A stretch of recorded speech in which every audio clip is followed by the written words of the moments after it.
Well, Coach, I guess let's just get right into it. Thank you so much for joining me today. I'm so happy to have you here. Well, thank you, Sarah. Thanks for having me on. It's a fun time and really excited for Drake and his journey so far and can't wait to watch him play. So, the Patriots and Drake May go on to win the AFC Championship. They're going on to the Super Bowl. I'm sure, as his former coach, it's a really proud moment for you to get to watch him achieve such another milestone in his career. Sarah, it really is, and not just Drake, but I've known Mark and Maye forever. Mark was a graduate assistant for me my first year at North Carolina many years ago in the late 80s. He played a little pro ball, but to watch that family, Maye was a successful, very successful basketball player in high school. The boys, one wins a national championship in basketball at North Carolina, one wins a national championship in baseball at Florida, and then Bo played at North Carolina. Now he's coaching in Hogue High School in Charlotte, and here's Drake. So he took us to a championship game in the ACC when we played Clemson. Came up a little bit short. So those guys throw those rings in his face all the time, and Drake's trying to get him a big ring now that he can throw it back.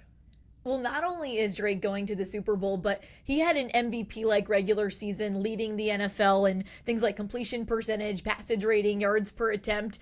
When you think back to his time at UNC, was there ever a time that you realized that Drake was capable of playing this way?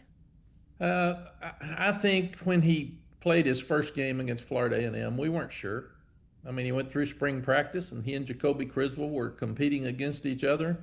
He had a great summer, and all the players said he won every race. He's so competitive, coach. I think this guy's really good. He throws 5 touchdowns against Florida A&M in the opener, and then never looked back. And he made some plays like at Pittsburgh. He's scrambling, and he flips a ball in the end zone with his left hand for a touchdown.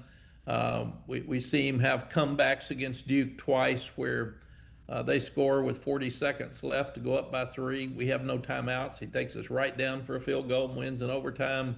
Over at Duke, he takes us down with a minute left and scores with 16 seconds left to win. So that's just who he is. And he is a guy that was built because of his parents, because of the nature of the brothers and the way he was brought up and the way he had to compete at everything he did all the time. He's a guy that's built for the big moment. And that's why I'm so excited to watch him play against a very good Seattle defense. When you watch Drake in the regular season on Sundays, what sort of goes through your mind as his former coach? The thing that amazes me the most, Sarah, is he's 23. He only had 2 years of playing with us. He redshirted his first year. He had 2 years. Um, so he's the youngest, second youngest quarterback to ever play in a Super Bowl. Dan Marino was the youngest, and Dan didn't win the game. So if Drake wins this game, he'll be the youngest quarterback to ever win a Super Bowl.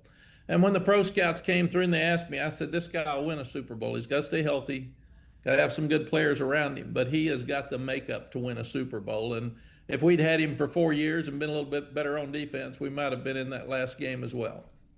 It's obviously not easy to make it to the Super Bowl, and football is not just a a quarterback sport, right? You have to have a complete team, like you mentioned. But what do you think it says about Drake and the ability of him and the type of player he is and the poise that he has to be able to make it to the NFL's biggest stage?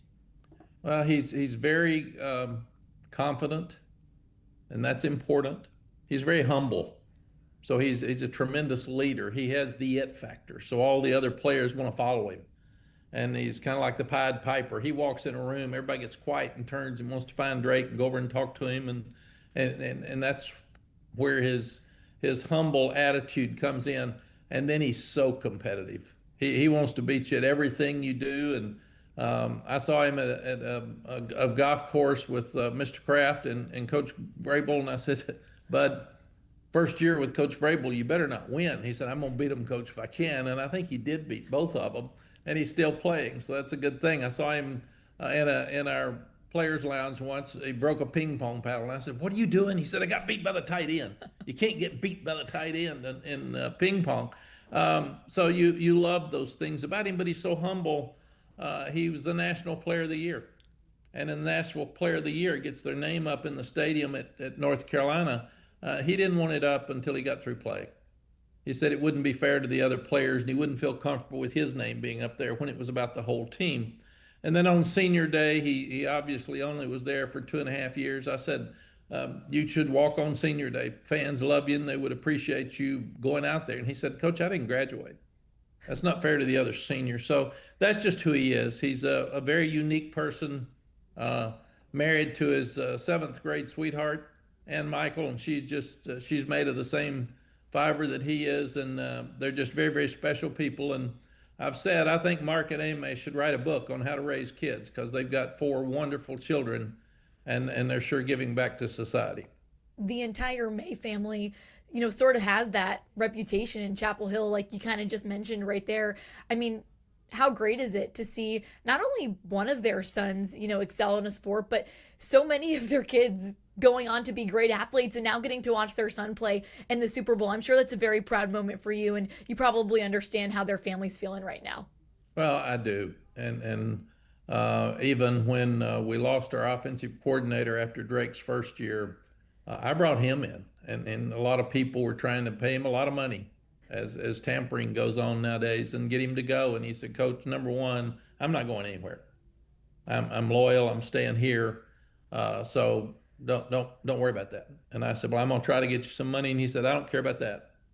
I just want to be here and I want us to win all the games. And I said, well, who do you want us to hire? What person, type person do you need to get better? And here's the National Player of the Year that says, Coach, I want to work on my feet. I want to work on my presence in the pocket. Sometimes I drift toward the pressure. Well, I want to work on my throwing motion. So he's beating himself up in there. And I actually had him interview some coaches, and thank goodness he and I came up with the same name with Chip Lindsey in the end. And Chip and he got along great and did a tremendous job with him throughout the year. Awesome, Coach. Well, thank you so much for joining me and for sharing your insight. I really appreciate it.